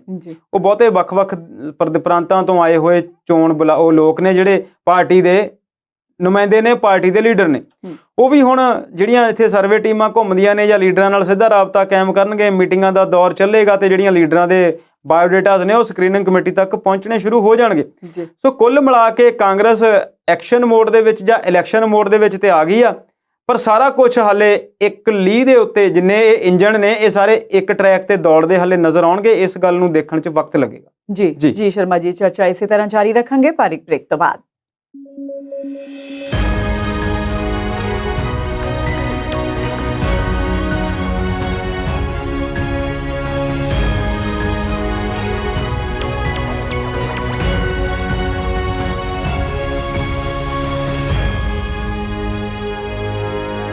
ਬ੍ਰੇਕ ਤੋਂ ਬਾਅਦ ਆਪਣੇ ਦਰਸ਼ਕਾਂ ਨੂੰ ਜੀ ਆਇਆਂ ਨੂੰ ਆਖਦੇ ਹਾਂ। ਸੋ ਸ਼ਰਮਾ ਜੀ, ਇਹ ਤਾਂ ਸੀ ਸਾਡੇ ਪੰਜਾਬ ਦੀ ਗੱਲ। ਜੇ ਹੁਣ ਅਸੀਂ ਗੱਲ ਕਰ ਲਈਏ ਦੇਸ਼ ਦੀ, ਤਾਂ ਰੂਸ ਦੇ ਰਾਸ਼ਟਰਪਤੀ ਵਲਾਦੀਮੀਰ ਪੁਤਿਨ ਜਿਹੜੇ ਕਿ ਭਾਰਤ ਦੇ ਇੱਕ ਦਿਨਾਂ ਦੌਰੇ ਤੇ ਆਏ ਹੋਏ ਸੀ ਤੇ ਉਹਨਾਂ ਨੇ ਆ ਕੇ 6 ਘੰਟੇ ਸਿਰਫ ਇੱਥੇ ਰੁਕੇ ਨੇ ਤੇ ਉਹਨਾਂ ਨੇ ਪ੍ਰਧਾਨ ਮੰਤਰੀ ਨਰਿੰਦਰ ਮੋਦੀ ਨਾਲ ਮੁਲਾਕਾਤ ਕੀਤੀ ਹੈ। ਤੁਹਾਨੂੰ ਕੀ ਲੱਗਦਾ ਕਿ ਇਹਨਾਂ 6 ਘੰਟਿਆਂ ਦੇ ਵਿੱਚ ਕੀ ਕੁਝ ਗੱਲਾਂ ਹੋਈਆਂ ਹੋਣਗੀਆਂ, ਕੀ ਸਮਝੌਤੇ ਹੋਏ ਹੋਣਗੇ? ਹਰਪ੍ਰੀਤ ਜੀ, ਜੇ 1947 ਤੋਂ ਬਾਅਦ ਭਾਰਤ ਦੇ ਅੰਤਰਰਾਸ਼ਟਰੀ ਸਬੰਧਾਂ ਦੀ ਗੱਲ ਕਰੀਏ ਜੀ, ਤੇ ਭਾਰਤ ਦੇ ਸਬੰਧ ਜੇ ਸਭ ਤੋਂ ਮਜ਼ਬੂਤ ਕਿਸੇ ਦੇਸ਼ ਨਾਲ ਰਹੇ ਨੇ ਤੇ ਉਹ ਰੂਸ ਹੈ। ਹਾਲਾਂਕਿ ਅਸੀਂ ਵਿੱਚ ਟਪਲੇ ਲਾਏ ਨੇ ਕਿ ਅਮਰੀਕਾ ਵੀ ਸਾਡਾ ਭਾਈਵਾਲ ਬਣਿਆ। ਪ੍ਰਧਾਨ ਮੰਤਰੀ ਮੋਦੀ ਸਾਹਿਬ ਨੇ ਟਰੰਪ ਨੂੰ ਆਪਣਾ ਭਾਈਵਾਲ ਦੱਸਿਆ, ਆਪਣਾ ਦੋਸਤ ਦੱਸਿਆ, ਉੱਥੇ ਜਾ ਕੇ ਚੋਣ ਰੈਲੀਆਂ ਵਰਗੇ ਪ੍ਰੋਗਰਾਮ ਵੀ ਕੀਤੇ। ਪਰ ਜਦੋਂ ਹਾਈਡਰੋਕਲੋਰੋਕੁਈਨ ਜਿਹੜੀ ਦਵਾਈ ਸੀ ਉਹਦੀ ਲੋੜ ਪਈ ਸੀ ਤੇ ਟਰੰਪ ਸਾਹਿਬ ਨੇ 2 ਮਿੰਟ 'ਚ ਜਿਹੜਾ ਇੱਕ ਦਬਕਾ ਮਾਰਿਆ ਸੀ ਤੇ ਦੂਜੇ ਦਿਨ ਹੀ ਇਹਨਾਂ ਨੇ ਦਵਾਈ ਜਿਹੜੀ ਆ ਉੱਥੇ ਨੂੰ ਭੇਜਣ ਦੀ ਗੱਲਬਾਤ ਸ਼ੁਰੂ ਕਰਤੀ ਸੀ। ਤੇ ਜਿਸ ਦਿਨ ਵੈਕਸੀਨ ਜਿਹੜੇ ਆ ਉਹਨਾਂ ਲਈ ਰਾ ਮਟੀਰੀਅਲ ਚਾਹੀਦਾ ਸੀ ਤੇ ਅਮਰੀਕਾ ਵੱਲੋਂ ਬਹੁਤੀ ਜਿਹੜੀ ਆ ਕਾਹਲ ਇੰਡੀਆ ਨੂੰ ਨਹੀਂ ਦਿਖਾਈ ਗਈ ਸੀ। ਤੇ ਇਸੇ ਤਰੀਕੇ ਨਾਲ ਅਫਗਾਨਿਸਤਾਨ ਦੇ ਮੁੱਦੇ ਤੇ ਜਦੋਂ ਦੋਹਾ ਦੇ ਵਿੱਚ ਸਮਿਟ ਹੋਇਆ, ਅਫਗਾਨਿਸਤਾਨ ਦੀ ਜਿਹੜੀ ਸੀ ਤਾਲਿਬਾਨ ਆਧਾਰਿਤ ਸਰਕਾਰ ਦਾ ਜਾਂ ਤਾਲਿਬਾਨ ਦੇ ਨੁਮਾਇੰਦਿਆਂ ਦਾ, ਉਹਦੇ ਵਿੱਚ ਉਹਨਾਂ ਨੇ ਰੂਸ ਵੀ ਸੀ, ਚੀਨ ਵੀ ਸੀ, ਪਰ ਭਾਰਤ ਦੇ ਨੁਮਾਇੰਦੇ ਉਹਦੇ 'ਚ ਸ਼ਾਮਲ ਨਹੀਂ ਸਨ।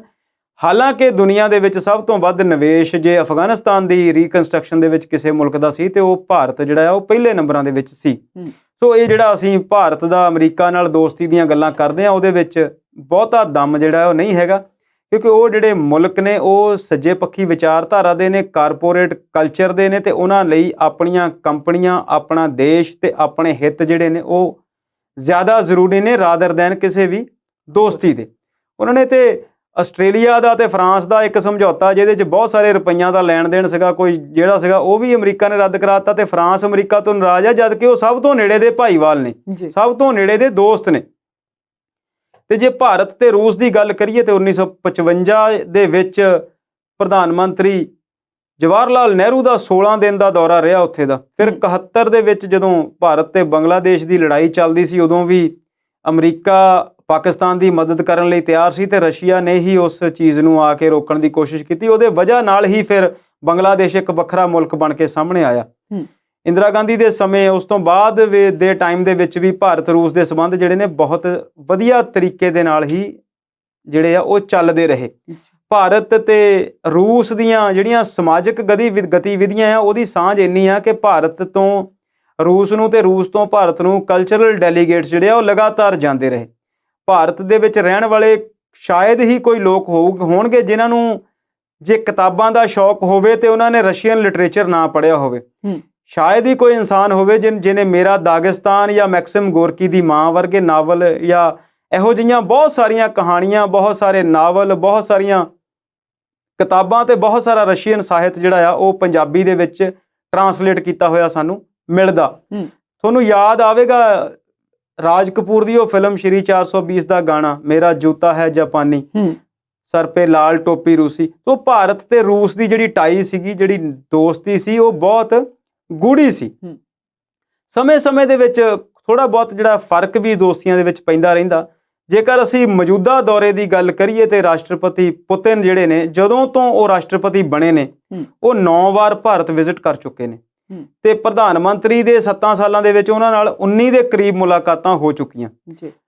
ਫੇਰ ਵੀ ਰਸ਼ੀਆ ਦੇ ਟੁੱਟਣ ਤੋਂ ਬਾਅਦ USSR ਜਦੋਂ ਟੁੱਟ ਕੇ ਰੂਸ ਰਹਿ ਜਾਂਦਾ ਤੇ ਕੁਝ ਮੁਲਕ ਹੋਰ ਬਣ ਜਾਂਦੇ ਨੇ, ਉਦੋਂ ਤੋਂ ਲੈ ਕੇ ਉਹਦੀ ਜਿਹੜੀ ਪਾਵਰ ਦੇ ਵਿੱਚ ਥੋੜ੍ਹੀ ਬਹੁਤ ਕਮੀ ਜ਼ਰੂਰ ਆਈ। ਉਹਨਾਂ ਦੇ ਉੱਥੇ ਜਿਹੜੇ ਅੰਦਰੂਨੀ ਹਾਲਾਤ ਆ ਉਹਨਾਂ ਦੇ ਵਿੱਚ ਵੀ ਕੁਝ ਕਮੀਆਂ ਆਈਆਂ, ਪਰ ਫੇਰ ਵੀ ਜਦੋਂ ਅਸੀਂ ਡਿਫੈਂਸ ਦੀ ਗੱਲ ਕਰਦੇ ਹਾਂ, ਜਦੋਂ ਅਸੀਂ ਟੈਕਨੋਲੋਜੀ ਦੀ ਗੱਲ ਕਰਦੇ ਹਾਂ, ਤਾਂ ਰਸ਼ੀਆ ਇੱਕ ਮਜ਼ਬੂਤ ਦੇਸ਼ ਆ ਦੁਨੀਆ ਦੇ ਵਿੱਚ। UN ਦੇ ਵਿੱਚ ਉਹਨਾਂ ਦੀ ਪਾਵਰ ਜਿਹੜੀ ਆ ਉਹ ਕਦੇ ਵੀ ਘਟੀ ਨਹੀਂ। ਰੂਸ ਤੇ ਚੀਨ ਹਮੇਸ਼ਾ ਅਮਰੀਕਾ ਨੂੰ ਮੂਹਰੇ ਹੋ ਕੇ ਬਹੁਤ ਸਾਰੀਆਂ ਚੀਜ਼ਾਂ ਦੇ ਵਿੱਚ, ਬਹੁਤ ਸਾਰੀਆਂ ਨੀਤੀਆਂ ਦੇ ਵਿੱਚ ਟੱਕਰ ਦਿੰਦੇ ਨਜ਼ਰ ਆਉਂਦੇ ਆ। ਜੇਕਰ ਇਸ ਦੌਰੇ ਦੀ ਗੱਲ ਕਰੀਏ, ਤੁਸੀਂ ਬਿਲਕੁਲ ਦੱਸਿਆ ਕਿ 6 ਘੰਟੇ ਦੀ ਫਲਾਈਟ ਸੀ ਤੇ 6 ਘੰਟੇ ਦੀ ਵਾਪਸੀ ਸੀ, ਤਾਂ 6 ਘੰਟੇ ਉਹ ਇੱਥੇ ਰੁਕੇ। ਪਰ ਦੌਰਾ ਜਿਹੜਾ ਆ ਉਹ ਬਹੁਤ ਮਹੱਤਵਪੂਰਨ ਸੀ, ਬਹੁਤ ਜ਼ਰੂਰੀ ਸੀ ਤੇ ਇੰਨਾ ਜ਼ਰੂਰੀ ਸੀ ਕਿ ਪ੍ਰਧਾਨ ਮੰਤਰੀ ਦੇ ਨਾਲ ਰੱਖਿਆ ਮੰਤਰੀ ਤੇ ਵਿਦੇਸ਼ ਮੰਤਰੀ ਜਿਹੜੇ ਆ ਉਹ ਵੀ ਰਸ਼ੀਆ ਦੇ ਇੱਥੇ ਆਏ ਸੀ ਤੇ ਵਿਦੇਸ਼ ਮੰਤਰੀ ਦੀ ਮੁਲਾਕਾਤ S ਜੈਸ਼ੰਕਰ ਜਿਹੜੇ ਸਾਡੇ ਵਿਦੇਸ਼ ਮੰਤਰੀ ਆ ਉਹਨਾਂ ਨਾਲ ਵੀ ਹੋਈ। 6 ਸਮਝੌਤੇ ਸਰਕਾਰ ਦੇ ਵਿੱਚ ਹੋਏ ਨੇ ਤੇ 22 ਸਮਝੌਤੇ ਜਿਹੜੇ ਆ ਉਹ ਬਿਜ਼ਨਸ ਦੇ ਦੱਸੇ ਜਾਂਦੇ ਨੇ, ਜਿਨ੍ਹਾਂ ਦੇ ਵਿੱਚ ਅਮਰੀਕਾ ਦਾ ਵਿਰੋਧ ਸੀ ਕਿ S-400 ਜਿਹੜੀ ਸੁਰੱਖਿਆ ਪ੍ਰਣਾਲੀ ਆ ਉਹ ਭਾਰਤ ਰੂਸ ਤੋਂ ਨਾ ਖਰੀਦੇ, ਪਰ ਇਹਦੇ ਬਾਵਜੂਦ ਵੀ ਭਾਰਤ ਨੇ ਉਹ ਜਿਹੜੀ ਡੀਲ ਆ ਉਹ ਫਾਈਨਲ ਕੀਤੀ ਆ। ਤੇ ਜੇਕਰ ਉਹ ਰੱਖਿਆ ਪ੍ਰਣਾਲੀ ਭਾਰਤ ਆਪਣੇ ਬਾਰਡਰਸ ਦੇ ਉੱਤੇ ਤਾਇਨਾਤ ਕਰਦਾ ਤੇ ਪਾਕਿਸਤਾਨ ਜਾਂ ਚੀਨ ਵਰਗੇ ਦੇਸ਼ਾਂ ਨਾਲ ਜੇ ਕੱਲ ਸਾਡੀ ਸੰਭਾਵੀ ਕਦੇ ਜੰਗ ਹੁੰਦੀ ਆ ਤੇ ਭਾਰਤ ਲਈ ਬਹੁਤ ਫਾਇਦੇ ਦਾ ਜਿਹੜਾ ਆ ਉਹ ਡੀਲ ਹੋਣ ਵਾਲੀ ਆ। ਇਸੇ ਤਰੀਕੇ ਨਾਲ ਕਲਾਸ਼ਨੀਕੋਵ ਰਾਈਫਲਸ ਦੀ ਜਦੋਂ ਗੱਲ ਕਰਦੇ ਹਾਂ, ਸਿਕਿਉਰਿਟੀ ਫੋਰਸਿਸ ਲਈ 6.5 ਲੱਖ ਤੋਂ ਵੀ ਜ਼ਿਆਦਾ 6,71,000 AK-203 AK-203 ਜਿਹੜੀਆਂ ਰਾਈਫਲਸ ਨੇ ਉਹ ਖਰੀਦੀਆਂ ਗਈਆਂ। 5,000 ਕਰੋੜ ਦੀ ਡੀਲ ਉਹ ਦੱਸੀ ਜਾਂਦੀ ਹੈ। ਇਹਦੇ ਨਾਲ ਦੀ ਨਾਲ ਜੇਕਰ ਅਸੀਂ ਭਾਰਤ ਦੇ ਰੂਸ ਦੇ ਨਾਲ ਇਸ ਦੌਰੇ ਦੀ ਗੱਲ ਕਰੀਏ ਤੇ ਉੱਥੇ ਇਹਨਾਂ ਬਿਜ਼ਨਸ ਦੌਰਿਆਂ ਤੋਂ ਇਲਾਵਾ ਵੀ ਕੁਝ ਚੀਜ਼ਾਂ ਜਿਹੜੀਆਂ ਨੇ ਉਹ ਬਹੁਤ ਮਹੱਤਵਪੂਰਨ ਨੇ। ਇੱਕ ਤਾਂ ਅਫਗਾਨਿਸਤਾਨ ਦੇ ਘਟਨਾਕ੍ਰਮ ਨੂੰ ਲੈ ਕੇ ਵੀ ਗੱਲਬਾਤ ਬਹੁਤ ਜ਼ਰੂਰੀ ਆ, ਕਿਉਂਕਿ ਰਸ਼ੀਆ ਦਾ ਅਫਗਾਨਿਸਤਾਨ ਨਾਲ ਬਾਰਡਰ ਸਾਂਝਾ ਹੈ, ਚੀਨ ਤੇ ਪਾਕਿਸਤਾਨ ਨਾਲ ਵੀ ਹੈ ਤੇ ਸਾਡੀ ਵੀ ਅਫਗਾਨਿਸਤਾਨ ਦੇ ਨਾਲ ਕਾਫੀ ਨੇੜਤਾ ਹੈ। ਤੇ ਇਹਦੇ ਨਾਲ ਦੀ ਨਾਲ ਕੁਝ ਵਪਾਰਕ ਗੱਠਜੋੜ ਚੇਨਈ ਤੇ ਉਹਨਾਂ ਦਾ ਇੱਕ ਦੇਸ਼ ਆ, ਉਹਨਾਂ ਦਾ ਇੱਕ ਸ਼ਹਿਰ ਆ ਵਲਾਦੀਵੋਸਤੋਕ, ਉਹਨਾਂ ਨੂੰ ਲੈ ਕੇ ਇੱਕ ਵਪਾਰਕ ਹੱਬ ਬਣਾਉਣ ਦੀ ਗੱਲ ਹੋਈ ਆ। ਜੇਕਰ ਅੰਤਰਰਾਸ਼ਟਰੀ ਸਬੰਧਾਂ ਦੀ ਗੱਲ ਕਰੀਏ ਤੇ ਭਾਰਤ ਤੇ ਰੂਸ ਦੇ ਵਿੱਚ ਜਿਹੜੀ ਪੁਤਿਨ ਸਾਹਿਬ ਦੀ ਯਾਤਰਾ ਆ ਉਹ ਇਸ ਗੱਲੋਂ ਵੀ ਮਹੱਤਵਪੂਰਨ ਆ ਕਿ ਜਿਸ ਤਰੀਕੇ ਦੇ ਨਾਲ ਅਮਰੀਕਾ, ਫਰਾਂਸ, ਬ੍ਰਿਟੇਨ ਤੇ ਆਸਟ੍ਰੇਲੀਆ ਵਰਗੇ ਮੁਲਕ ਇੱਕ ਪਾਸੇ ਇਕੱਠੇ ਹੁੰਦੇ ਨੇ ਤੇ ਰੂਸ ਤੇ ਚਾਈਨਾ ਦੇ ਨਾਲ ਜੇ ਭਾਰਤ ਦੀ ਉਹਨਾਂ ਨੂੰ ਮਦਦ ਮਿਲਦੀ ਆ ਤੇ ਇਹ ਜਿਹੜਾ ਦੁਨੀਆ ਦੀ ਜਿਹੜੀ ਸ਼ਕਤੀ ਦਾ ਸੰਤੁਲਨ ਆ ਉਹਨੂੰ ਬਣਾਉਣ ਦੇ ਵਿੱਚ ਰੂਸ ਤੇ ਚੀਨ ਨੂੰ ਵੱਡੀ ਮਦਦ ਮਿਲ ਸਕਦੀ ਆ। ਤੇ ਭਾਰਤ ਤੇ ਚੀਨ ਦੇ ਜਿਹੜੇ ਸਬੰਧ ਜਿਹੜੇ ਵਿਗੜੇ ਹੋਏ ਨੇ, ਜੇ ਰੂਸ ਉਹਦੇ ਵਿੱਚ ਦਖਲਅੰਦਾਜ਼ੀ ਕਰਦਾ ਹੈ, ਜੇ ਰੂਸ ਚਾਈਨਾ ਨਾਲ ਕਿਸੇ ਤਰੀਕੇ ਨਾਲ ਭਾਰਤ ਦੀ ਜਿਹੜੀ ਤੰਦ ਵਿਗੜੀ ਹੋਈ ਆ ਉਹਨੂੰ ਸੁਲਝਾਉਣ ਦੇ ਵਿੱਚ ਮਦਦ ਕਰਦਾ ਤੇ ਰਸ਼ੀਆ ਦਾ ਤੇ ਚਾਈਨਾ ਦਾ ਸਾਰਿਆਂ ਦਾ ਹੀ ਉਹਦੇ ਵਿੱਚ ਜਿਹੜਾ ਆ ਉਹ ਇੱਕ ਵੱਡਾ ਬੈਨੀਫਿਟ ਹੋ ਸਕਦਾ ਤੇ ਵਰਲਡ ਲੈਵਲ ਦੇ ਉੱਤੇ ਉਹਦੇ ਵਿੱਚ ਕਾਫੀ ਸਾਰੀਆਂ ਚੀਜ਼ਾਂ ਜਿਹੜੀਆਂ ਉਹ ਨਿਕਲ ਕੇ ਸਾਹਮਣੇ ਆ ਸਕਦੀਆਂ। ਸੋ ਇਹ ਸਾਰੀਆਂ ਚੀਜ਼ਾਂ ਜਿਹੜੀਆਂ ਆ ਉਹ ਇਸ ਦੌਰੇ ਦੇ ਨਾਲ ਸਾਹਮਣੇ ਆਉਣਗੀਆਂ। ਆਉਣ ਵਾਲੇ ਦਿਨਾਂ ਵਿੱਚ ਉਹਦਾ ਕੀ ਰਿਜ਼ਲਟ ਮਿਲਦੇ ਨੇ ਕੀ ਨਹੀਂ ਉਹ ਆਉਣ ਵਾਲੇ ਦਿਨਾਂ 'ਚ ਦੇਖਿਆ ਜਾਵੇਗਾ, ਪਰ ਇਸ ਨਜ਼ਰੀਏ ਤੋਂ ਤੇ ਕੁਝ ਹੋਰ ਚੀਜ਼ਾਂ ਨੂੰ ਲੈ ਕੇ ਇਹ ਜਿਹੜਾ ਦੌਰਾ ਆ ਉਹ ਬਹੁਤ ਮਹੱਤਵਪੂਰਨ ਆ। ਜੀ ਸ਼ਰਮਾ ਜੀ, ਚੋਣਾਂ ਦਾ ਮੌਸਮ ਚੱਲ ਰਿਹਾ ਹੈ, ਕੋਈ ਪਤਾ ਨਹੀਂ ਕਿ ਕਦੋਂ ਚੋਣਾਂ ਦਾ ਐਲਾਨ ਹੋ ਜਾਏ, ਕਦੋਂ ਚੋਣ ਜ਼ਾਬਤਾ ਲੱਗ ਜਾਏ ਤੇ ਇਸੇ ਦੇ ਚਲਦਿਆਂ ਜਿਹੜੇ ਸਾਡੇ ਪ੍ਰਧਾਨ ਮੰਤਰੀ ਨੇ ਉਹ ਯੂਪੀ ਗਏ ਹੋਏ ਨੇ, ਕਿਉਂਕਿ ਯੂਪੀ ਦੇ ਵਿੱਚ ਵੀ ਇਲੈਕਸ਼ਨਸ ਹੋਣੀਆਂ ਨੇ। ਕੀ ਕਹਿਣਾ ਚਾਹੋਗੇ? ਦੇਖੋ ਜੀ, ਇਲੈਕਸ਼ਨ ਜਿਹੜੀਆਂ ਨੇ ਉਹ ਬਹੁਤ ਜ਼ਰੂਰੀ ਨੇ, ਬਹੁਤ ਨੇੜੇ ਨੇ। ਪੁਤਿਨ ਸਾਹਿਬ ਦਾ ਦੌਰਾ ਬਹੁਤ ਛੋਟਾ ਸੀ ਤੇ ਇਲੈਕਸ਼ਨ ਜਿਹੜੀਆਂ ਆ ਉਹ ਬਹੁਤ ਲੰਬੀਆਂ ਤੇ ਵੱਡੀਆਂ ਚੀਜ਼ਾਂ ਨੇ। ਪ੍ਰਧਾਨ ਮੰਤਰੀ ਸਾਹਿਬ ਬੀਤੇ ਦਿਨੀ ਦੇਹਰਾਦੂਨ ਗਏ ਸੀ ਤੇ ਉੱਥੇ 18-20 ਹਜ਼ਾਰ ਕਰੋੜ ਦੀ ਗੱਲ ਉਹਨਾਂ ਨੇ ਕੀਤੀ ਸੀ ਤੇ ਇਹ ਅਸੀਂ ਜਾਣਦੇ ਹਾਂ ਕਿ 7 ਸਾਲ ਦੇ ਵਿੱਚ ਪ੍ਰਧਾਨ ਮੰਤਰੀ ਦੇ ਜੇ ਅਸੀਂ ਇਲੈਕਸ਼ਨ ਦੌਰਿਆਂ ਨੂੰ ਦੇਖੀਏ ਤਾਂ ਉਹ ਜਿੱਥੇ ਵੀ ਜਾਂਦੇ ਨੇ, ਜਿੱਥੇ ਵੀ ਚੋਣਾਂ ਹੋਣ ਵਾਲੀਆਂ ਹੁੰਦੀਆਂ ਨੇ ਉੱਥੇ ਵੱਡੇ ਐਲਾਨ ਉਹ ਜਿਹੜੇ ਨੇ ਅਕਸਰ ਕਰਦੇ ਨੇ। ਹੁਣ ਉਹ ਅਸੀਂ ਆਸ ਕਰਦੇ ਹਾਂ ਕਿ ਪੰਜਾਬ ਦੇ ਵਿੱਚ ਜਾਣ ਵਾਲੇ ਦਿਨਾਂ 'ਚ ਆਉਂਦੇ ਆ, ਜਿੱਦਾਂ ਕਿਸਾਨ ਅੰਦੋਲਨ ਖਤਮ ਹੁੰਦਾ। ਹਾਲਾਂਕਿ ਕਿਸਾਨ ਅੰਦੋਲਨ ਦੇ ਦੌਰਾਨ ਤੇ ਬਲਬੀਰ ਸਿੰਘ ਰਾਜੇਵਾਲ ਤੇ ਕਿਸਾਨ ਸੰਗਠਨਾਂ ਦਾ ਖੁੱਲ੍ਹਾ ਚੈਲੰਜ ਸੀ ਕਿ ਪ੍ਰਧਾਨ ਮੰਤਰੀ ਸਾਹਿਬ ਜੇ ਦੇਸ਼ ਦੇ ਨੰਬਰ 1 ਲੀਡਰ ਨੇ, ਜੇ ਦੁਨੀਆ ਦੇ ਵੱਡੇ ਲੀਡਰਾਂ 'ਚ ਆਪਣੇ ਆਪ ਨੂੰ ਸ਼ੁਮਾਰ ਕਰਦੇ ਨੇ ਤੇ ਉਹ ਪੰਜਾਬ 'ਚ ਇੱਕ ਰੈਲੀ ਕਰਕੇ ਦਿਖਾ ਦੇਣ। ਪਰ ਹੁਣ ਜਿਹੜੇ ਸਮੀਕਰਨ ਨੇ ਉਹ ਬਦਲ ਗਏ ਨੇ। ਕਿਸਾਨ ਅੰਦੋਲਨ ਦੀ ਜਿਹੜੀ ਆ ਉਹ ਅੱਜ ਦੀ ਮੀਟਿੰਗ ਤੋਂ ਬਾਅਦ ਲੱਗਦਾ ਆ ਕਿ ਉਹ ਬਿਲਕੁਲ ਵਾਪਸੀ ਦੀ ਰਾਹ ਤੇ ਆ। ਅੰਦੋਲਨ ਦੀਆਂ ਲਗਭਗ ਮੰਗਾਂ ਜਿਹੜੀਆਂ ਆ ਉਹ ਮੰਨੀਆਂ ਜਾ ਰਹੀਆਂ ਜੀ। ਤੇ ਪ੍ਰਧਾਨ ਮੰਤਰੀ ਵੀ ਹੁਣ ਜਿੱਦਾਂ ਮੈਂ ਦੱਸਿਆ ਕਿ ਦੇਹਰਾਦੂਨ ਦੇ ਵਿੱਚ ਐਲਾਨ ਕਰਨ ਤੋਂ ਬਾਅਦ ਉੱਤਰਾਖੰਡ ਦੀਆਂ ਚੋਣਾਂ ਦਾ ਬਿਗਲ ਵਜਾਉਣ ਤੋਂ ਬਾਅਦ ਉਹ ਯੂਪੀ ਪਹੁੰਚੇ ਹੋਏ ਨੇ ਜੀ। ਯੂਪੀ ਦੇ ਵਿੱਚ ਉਹ ਕਿੱਡਾ ਵੱਡਾ ਐਲਾਨ ਕਰਦੇ ਨੇ ਕਿਉਂਕਿ ਬਿਹਾਰ ਦੇ ਵਿੱਚ ਉਹਨਾਂ ਨੇ ਕਈ ਲੱਖ ਕਰੋੜ ਦਾ ਐਲਾਨ ਕੀਤਾ ਸੀ ਜੀ। ਤੇ ਇੱਕ ਉਹਨਾਂ ਨੇ ਨਾਅਰਾ ਬੜਾ ਬਣਾਇਆ ਹੋਇਆ ਜੀ ਸ਼ਰਮਾ ਜੀ ਇਹ ਪੁੱਛਣ ਜਾ ਰਹੀ ਸੀ ਮੈਂ ਤੁਹਾਨੂੰ ਕਿ ਬੜੇ ਨਾਰੇ ਬੜੇ ਸਲੋਗਨ ਜੇ ਅਸੀਂ ਕਹੀਏ ਕਿ ਇਹਨਾਂ ਚੋਣਾਂ ਦੇ ਵਿੱਚ ਸਾਨੂੰ ਦੇਖਣ ਨੂੰ ਮਿਲ ਰਹੇ ਨੇ, ਭਾਵੇਂ ਉਹ ਪੰਜਾਬ ਦੀ ਗੱਲ ਹੋਵੇ ਜਾਂ ਯੂਪੀ ਦੀ ਗੱਲ ਹੋਵੇ, ਜਿੱਥੇ ਦੀ ਮਰਜ਼ੀ ਗੱਲ ਹੋਵੇ, ਹਰ ਜਗ੍ਹਾ ਵੱਡੇ ਵੱਡੇ ਸਲੋਗਨ ਤੇ ਨਾਰੇ ਸੁਣਨ ਨੂੰ ਮਿਲ ਰਹੇ ਨੇ। ਮੈਂ ਉਸ ਨਾਰੇ ਦੀ ਗੱਲ ਕਰਦਾ ਸੀ ਜਿਹੜਾ ਕਾਫੀ ਦੇਰ ਤੋਂ ਉਹਨਾਂ ਨੇ ਬਣਾਇਆ ਹੋਇਆ ਜੀ ਕਿ ਡਬਲ ਇੰਜਨ ਕੀ ਸਰਕਾਰ ਚਲੇਗੀ ਕਿ ਜੇਕਰ ਸਟੇਟ ਦੇ ਵਿੱਚ ਵੀ ਬੀਜੇਪੀ ਦੀ ਸਰਕਾਰ ਹੋਵੇ ਤੇ ਸੈਂਟਰ ਦੇ ਵਿੱਚ ਵੀ ਮੋਦੀ ਦੀ ਸਰਕਾਰ ਆ, ਮੋਦੀ ਤੇ ਯੋਗੀ ਮਿਲ ਕੇ ਜ਼ੋਰ ਲਾਉਣਗੇ ਤੇ ਯੂਪੀ ਨੂੰ ਵਿਕਾਸ ਜਿਹੜਾ ਆ ਉਹ ਮਿਲ ਜਾਵੇਗਾ। ਪਿਛਲੇ 5 ਸਾਲ 'ਚ ਕਿੰਨਾ ਕੁ ਮਿਲਿਆ ਕਿੰਨਾ ਕੁ ਨਹੀਂ ਮਿਲਿਆ ਉਹ ਅਸੀਂ ਕਰੋਨਾ ਦੇ ਦੌਰ 'ਚ ਦੇਖ ਲਿਆ। ਬਿਲਕੁਲ। ਤੇ ਇਹ ਕਈ ਕਰੋੜ ਲੋਕਾਂ ਨੂੰ ਰਾਸ਼ਨ ਵੰਡਦੀ ਨਜ਼ਰ ਆਈ ਆ ਸਰਕਾਰ। ਜੇਕਰ ਵਿਕਾਸ ਹੋ ਗਿਆ ਹੋਵੇ ਤੇ ਫਿਰ ਲੋਕਾਂ ਨੂੰ ਮੁਫਤ ਦਾ ਰਾਸ਼ਨ ਵੰਡਣ ਦੀ ਲੋੜ ਨਹੀਂ ਪੈਂਦੀ।